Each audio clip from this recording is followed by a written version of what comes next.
o te whaatalo whaatu Samoa le atu nu upele. I le nei afiafi so o se tawhalo e maua mai ai le nei Pol Kalame. Wha malo le tauatai tofi matute sa whenga i ai le so. Ai mapu mai e o mauta maulao. Se i o tātou tāpuai i le atua. O le na tū i le foe tautai o tātou whaiva. Tātou tāpuai i le atua. O whetala iane Yesu ia te ia. O mai le whaolatanga i le ainga i le so. Ina ua whai o ia mātalii o Aperamu. A wā ua sau le atalii o le tangata. E sa ili ma whaola i le na leiloa. Tātou te talo. O mātou nau tele le li ie whaapaleina la ua fio i le mamalu uma. E ala i le nei taulangosi. A pangalea mātou te le ngāwhitia. A wāi mātou lava o se atunu ue le anga tonu i o luma. O lea mātou te whaatonga i la uafio. Ina sei e awali tia ina le nei sauninga. E ala i loa nganga pa ia. E sauni ai i mātou whaale nganga. Manga ne ai le i fonga lo watunu. Mai uai lava i lovi inga le atuai le nei whaamoe moe. Amene. O le au tātou vivi i le atua, i le pese varu.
le faitauina o le tusipaia.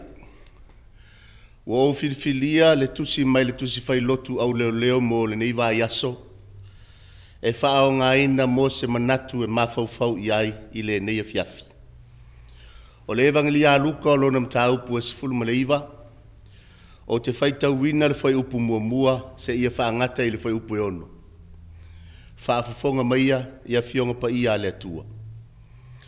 Ua o atu ia i Eriko ua ui ane iai, whaauta foi, o le tangata ua ingoa ia Sakaio, o ia o le au la fonga sili, o le mau o foi o ia. O fia mai moa o ia ia Yesu pe whaapewhea o ia, ai le mawhai o no le motu o tangata, a ua o le tangata saa o ia. Ua momo e ia iluma, ua e le la au le suka moru, e va ai foi ia te ia a ua o le a uia ne ai. O atu Yesu i le mea, o na te pā e lea o ia o si la fia o ia, o na fetala yatu lea ia te ia, saka ioe. Ia e vave ifo ia i lalo, a ua e te tau no o nofo i lo fale i le aso nei. O na vave alu ifo ai lea o ia, ua talia o ia ma le fia. Ia wha manuia le tu e lo tātou whaitau, ma le wha longolongo ia nā fionga pa ia. Ma ia tu maupe ia te ia lo na lava vi inga, o nei e o i le wha avavau e wha avavau lava. Amene. O le launga le suafa mamalu le tu al tamā, le alo ma le anganga pa ia. Amene. Ua o wha au ngā ina, le whai upu e lima, mai le evangelia a luka o lona mta upu e sifulu ma le iwa, e whai mamatua o le launga i le nei a fiafi, whaafufonga o te toi whaitawina, ua o atu Yesu i le mea, o na te pā e lea o ia, o si la fia o ia, o na whetalai atu lea ia te ia, saka ioe, i nā vave ifo ia i lalo, a wae te tau ono o nofo i lo fale i le aso nei. O le manatu au tu e tu sai o le tusi fai lotu au leo, mo le nei vai aso. E whapea e a fio mai le alii i lo fale, pe a e sa ili ia te ia. E a fio mai le alii i lo fale, pe a e sa ili ia te ia. O le tala ia sa kaio, le tala masani. E ui lava na o luka o lo o ia wha mawina le nei tala. Ma nao i nei fo i fai upu sa o tātou whaitawina, o loo wha mawina ai le ngō sakaio. Ai o se tala lava ua lau i loa. O lea lava i loa i fesili o mata upu silisili ale whanau. Fesili o ai na e le la au. O lea le la au na e sakaio. Ai se a fo i na e sakaio i le la au. I le tala sa o tātou whaitawina nei. E wha mea tā ua wha ailoa mai e luka. E winga ia Sakaio. O le me mua. O Sakaio o le ao la fonga sili. O le ngā ruenga o le ao la fonga. O se ngā ruenga sili leo na inosia mai tangia e tangata iutaia. Taluai o le ngā ruenga lea. E wha atino le tangata ua filifilia e whai mao la fonga. E ngā lue ai mo le malo roma. Le malo lo o lato pulea iutaia, i le taimi o lo o whaamatala ai le nei tala. Mo se tangata iutaia la peo Sakaio, o le awhai ngā luenga mo roma e vea mao la fonga. Ua le ese o ia, ma se wana whaalata i ona lau tangata. O le naturo o ngā luenga le au la fonga, o lona tutongi e maua mai lea ilo na au whaasili o tupe mai tangata. O na ave leo le la fonga whaatulanga ina le malo roma. A e tuu ia te ia le isi vaenga. E le popole tele le malo roma. Pe whaapewhea o na whaatino le ngā ruenga le au la fonga. Paulava le meta ue le malo roma. Ia ato atu la fonga whaatulanga ina. O isi ngasu. E le tā ua lea ia i le malo roma. Ai ua vea lea maala e whaao ngā ai e tangata o la fonga. E ta fili sauno ai i le ao whaasili o tupe, mai nei tangata e o lava nei tangata matitiva. O le ala lea. So o se teimi e tau ai le upu au la fonga. O na whaalongo ina leo upu e whaamatala e pe o le ngaoi. O le ami o le tonu. O le angsala. O upu ia e o whaatasi ma le upu au la fonga. E le aise taimi. E whaamatala i le au la fonga e le upu o le lelei. A whaila o le au la fonga o le ngaoi. O le ami o le tonu. Ma le angsala. O lona wingala. O le au la fonga sili e peo sakaio. O le sifi la leo le au ngaoi. O le sifi o ami o le tonu. Ma o le whaamatua leo tangata angsala. Lona tolu. O sakaio o le mauoa. Lona lua o sakaio o le mauoa. Ona o le sao tonga ma le pule ua tu le malo roma i au la fonga lato te au whaasili ai tupi. O le awa noa foi lea. Ua lato whaatau ma o i ele tamau a ingo nei tangata. Ma o le ala lea lei o na tele a lato tupe. O tupe maua mai i au wala palapala. Ma au wala lele lei. So se tangata lava e tau le mau o ele tele o taimi le whianginga fō. E se a lava o se tangata ele lei. Whate ta inga i le Lukas fulma le vala. Le fo i ele tala i le tau le a mau oa. Lea nā luifo e fesili a Yesu. Pe wha pe fea o na ia maua le malo o le tua. Na tali a Yesu ua e iloa tu la fono. Au e te ngaoi, au e te mulimrua, au e te moli maupipelo. E le i uma o na lau atu tu la fono ai pe o le po o le oso mai o le tau lea lea. Ma fai mai a Yesu ua o iloa uma na tu la fono. No o tau sia talu ina o ititi. O na whetalai leo Yesu ia saula e alu e whaatau au mea uma. O na e alu le tufa i tangata matitiva. Wha mai le tala aluka. Ua fuli lo na tua ua alu ese. Ua tumu i le whaanoa noa. O na o le tangata e mau oa matele ana mea. Le ala leo le whetalai o Yesu e sili o na whaingo fie i le kamela. O na ofi i le pū o le au. I lo o le mau oa o na sao i le malo o le tua. O sa kai o le mau oa. O lona winga. E leo stangata fo i au nei ule lei. Lona tolu o lona ingoa. E tele taimi le evangalia aluka. E le wha mawina ini ingoa ni tangata o loo. Au tu i aini tala po o ni whaata oto e wha matala e luka. Tai peo le whaate te inga. O le tala le Samaria anga le lei. E le aise ingoa o wha mawina. Po o le tala i le tamā malana whanau tama e to lua. Le tala lau i loa i le wii wha maumauoa. E ui o ni tala i longa nei tala. Ai leo i loa po o ai ingoa i e tangata. A o sa kai o le au la fonga sili le tangata angasala. O lea ua wha mawina lo na ingoa. O lo na ingoa sa kai o iai lo na winga lo loto. O le winga lo loto le ingoa sa kai o. O le tangata mama. Po o le tangata amiotonu. E ma naia le ingoa siali. Ai le anga si ana amio. Lona wha. O fōlinga wa ai o sa kai o. O le tasi leo mea tā ua le whamatala ino tala nei. O di fōlinga wa ai aua e pei o se wha ilo ilo lea. O le whe au wha lea nganga o loo tau o mai. Lukas fulu valu lo whamatala ele tangata tau waso. Ele ngata ina tau waso ma pō mata le tino. Ai pei se i e tau waso ma pō ngisa fo i wha lea nganga. O sa kai o whamatala ina. O le tangata e puu sa saa. O na fōringa wa ai ia. E muli ane mai loa ai. E le ngata ina puu lo na tino. Ai puu fo ilo na ola wha ale whatuatua. Lea laua manino au o whala i le tangata le wha au tu i ele tala.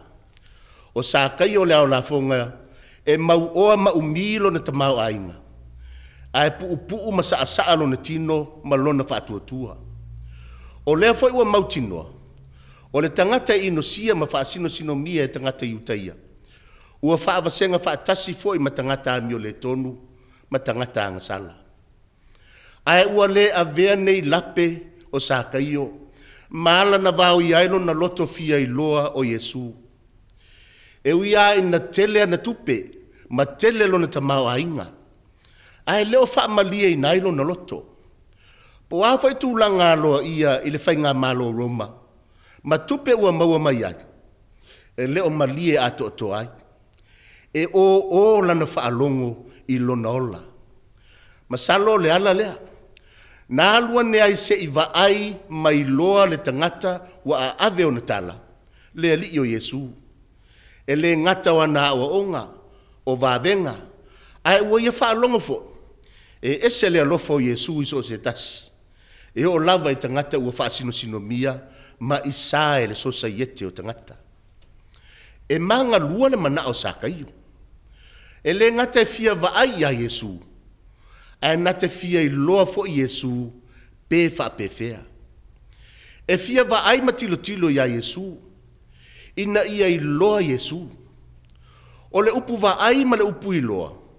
E fo linga a inga. Ai le tutusa. O le vaai o le fso ta inga ala I mata o le tino. I le tino mai o mea. A o le iloa. O le ngā luenga le mafua ina ua fso ta I ma le loto ma le anganga. A whai o te wha o ngā se wha ta ita inga o le se senga lea. E ma whai o no o wha o ngā ina I maa ua ma lo tina. O lo tina e tā waso.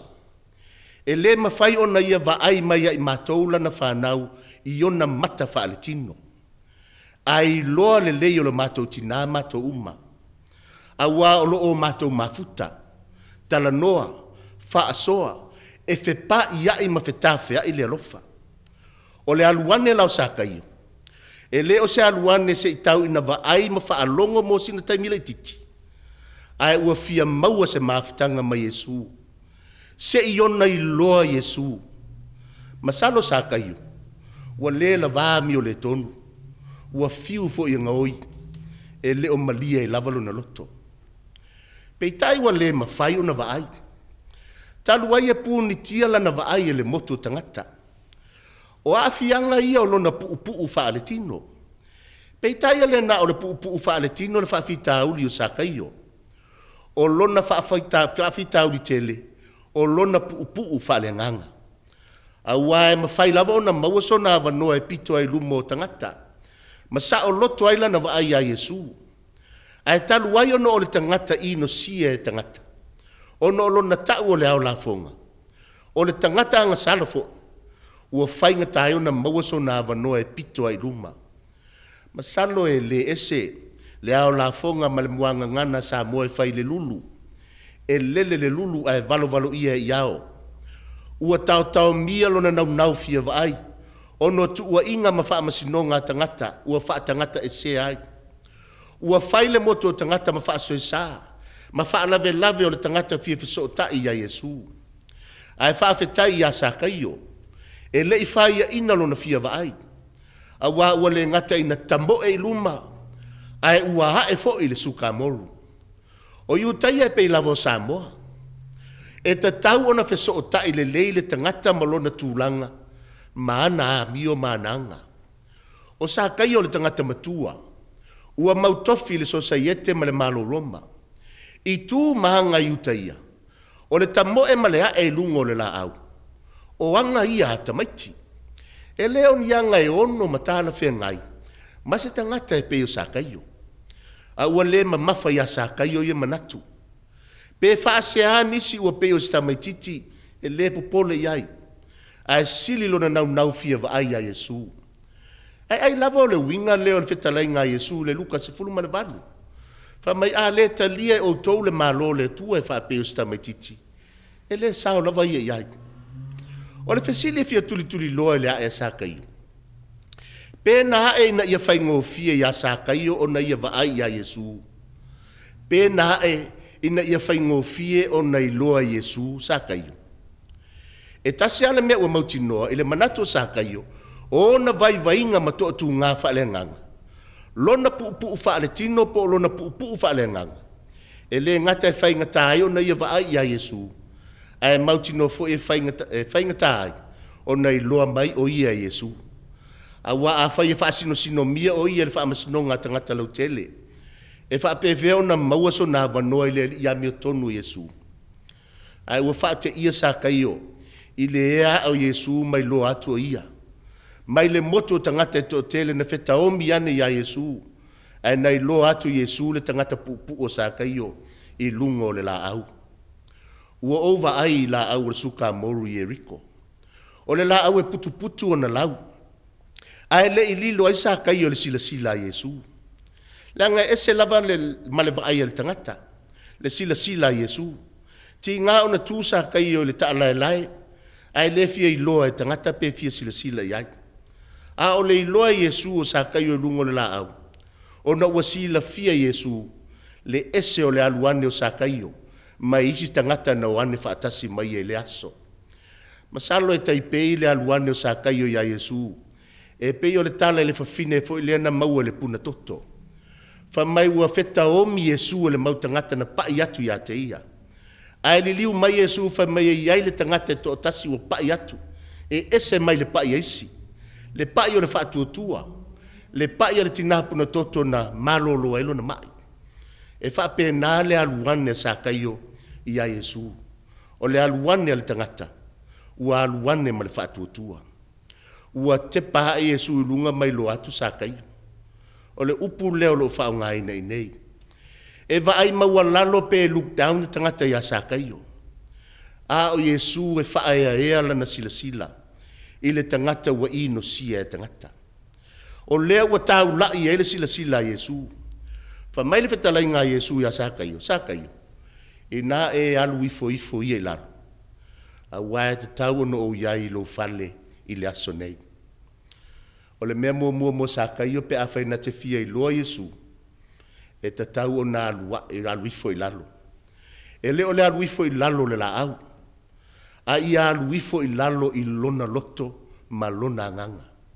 Ia ona i loa ona wha maua lalo i lumo le tua. Lona lua.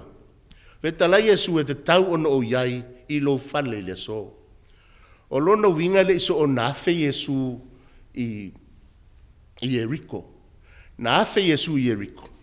Se i fetau i masakaio. Ma faa o laina sakaio. E uia le i ole fai tau le fai upa se furu. Ai alo ta ua ele suwinga tele i na ua i loe sakaio Yesu. Ma faa ava noe le ngata lo na fale. A lo na loto e fio a Yesu. Le winga leo le loa Yesu. E fio mau Yesu i lo na loto.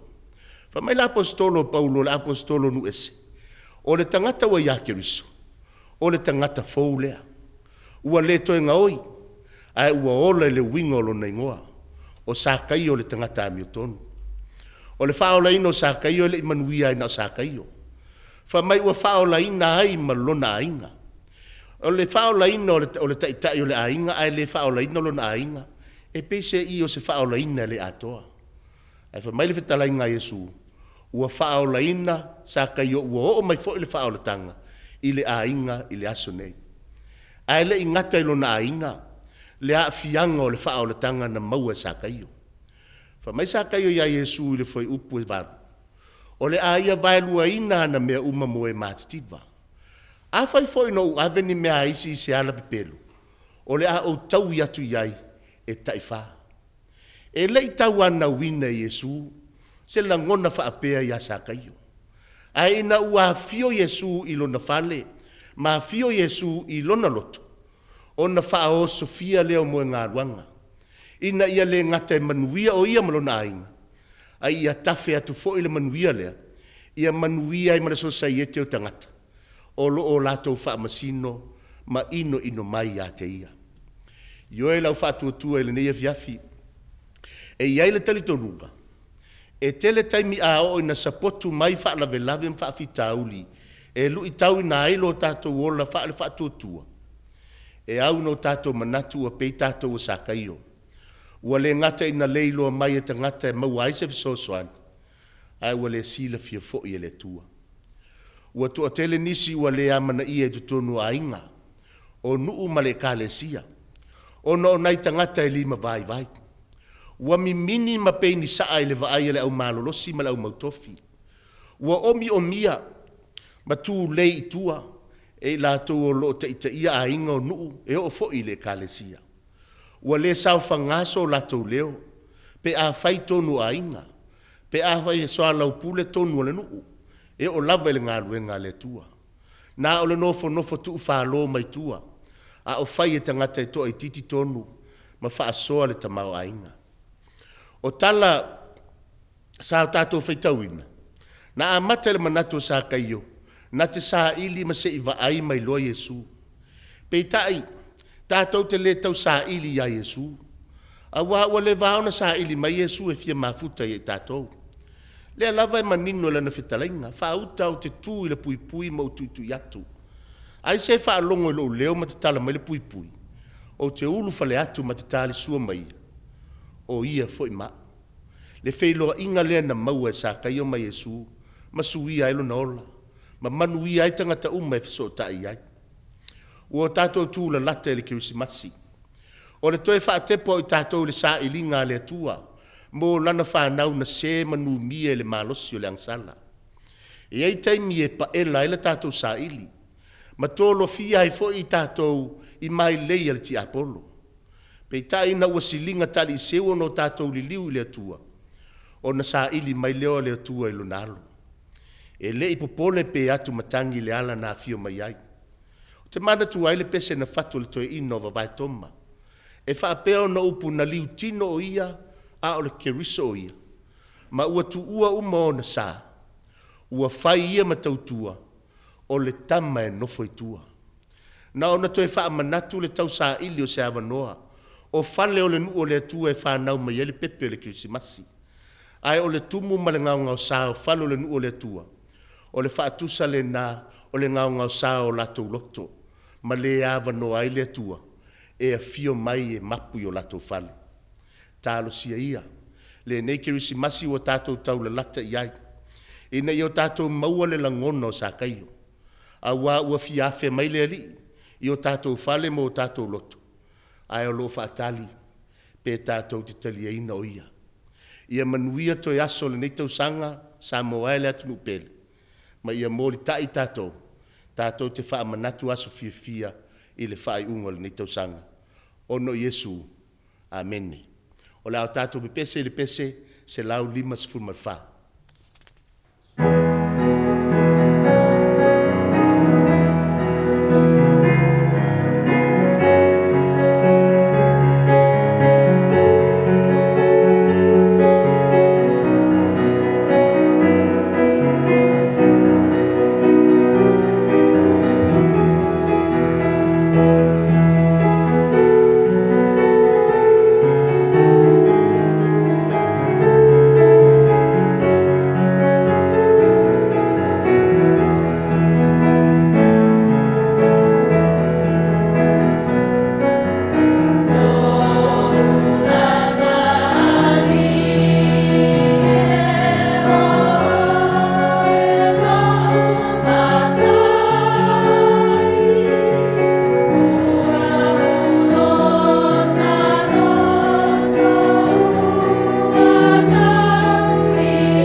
le tatalo o le whaafetai, whātua senga, ma mamoli o tātou manao i le atua tātou ifo ma tatalo. Le atua ma mānai le tupu silisili o le langi ma le lalolangi. O lou lava mata i saupoto na e fōa mea ai ma whai ai le langi ma le lalolangi ma mea umaua tumu ai. A o lou alofa tū noa tele na e whai ai le tangata i lou lava whaatusa pa ia. O lou alofa lava le nā lea ua o mātou tau nuu mai ai le nei fiafi.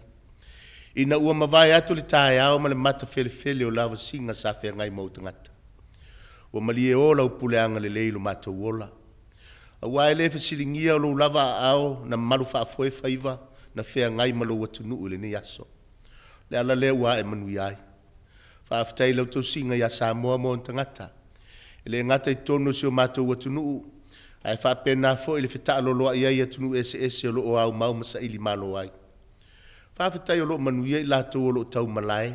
Matali mau si o mātou watu nuu maa inga. Ai maisi o le taita inga le malo i ona upufai. Ma lona whaavai papa ua whaavai la ua fio. Ele ngata i leo le tō whaa ma le utanga wha le tua. O loo lima taita ina ai le pule ali ima whai pule tonu a fio anga. O loo lango e tausia le fi le mu ma le nofo le leo o ntangata. Whapena fo ili whaafetai ngā luenga le kālesia kerusiano. O e o loo whaatangisia manu i aifo mailangi i o lato whaiva talo. Whaafetai fo ili ngawhata ape ma le salalau sa moe tunu e whafo. E ui na aitau malele. Ai le ngalo na su e whaamalama mana tua a inga o nuu ma le kālesia. Whaamalo i lau taita inga le nitu sanga. O leo toi o se anga o na tini leo le savalinga o tangata. E ui lava sa ui mai le malanga nisi. I vaenga lafulafua o le ala. Ai te le tu la fuai. Ai sa e tau to lua i aso whaingata. Lea ua laio na maua le malosi e tau nuu mai ai le so. E le masino lo ta mau ainga whaasoa si o mātou atu nuu. Le ngata o to mai ese ma tāleni. Le malosi fui o le tino o le mafau ma le nganga. Lango le whaiva ese. Whaafetai ua fionga. A wā upo lo afifi ai le ola manui o tangata. Whapena fo le ngā ruenga lilo lo nganga pa ia. Tu ua lalo ma whaamatala loto. Ina ia o mātou tū maupea i o wala umma. Whaafatai fo i le nei au o nang tā ua. Ua whai mafonga tau moli e tau longo i mea manu iai. Mai se lava le whaalau te le ino lo fina ngalo. Ina ia tū mausa moa i o wala tonu. Ai sili le whaafatai. O na ua mātou tū la lata i asa whaapitoa o le whaai ungo le tūsanga. Mātou te patpatia. Ma wha manatu ai le tumutumunga o loa lofa wha maoni le lalolangi. Ina ua ea fio mai e ala i le pepe o le kirisimasi. A o le wha tai muanga le nao le tape nanga o lo matou wha o le tanga. E ala i le soifua o kiriso. Ia tu maula ua fio le vi inga man wha manu e le au noa. E wha vavau lava. Pa ngā lea, ua le tusa o no matou ala langa i loa lofa. Tau langi fo i lofina ngalo. Ua le tusa lo matou pese wao sa moa ma wha vai la ua fio. Ai o mau lavo matou wala ma lau fio. Matou fio ola tu ese mai lau fio teinane. Ua na o lau fio lo i ele tonu ma le ato toa. Wha maa ngalo li fonga Samoa. Mai lavo i ona taitai wha le malo. O le pule ali ma fai pule tonu a fio anga. E o lava i lau i kālesia. A wā ua o matou masei, ua matou masei lava i o luma.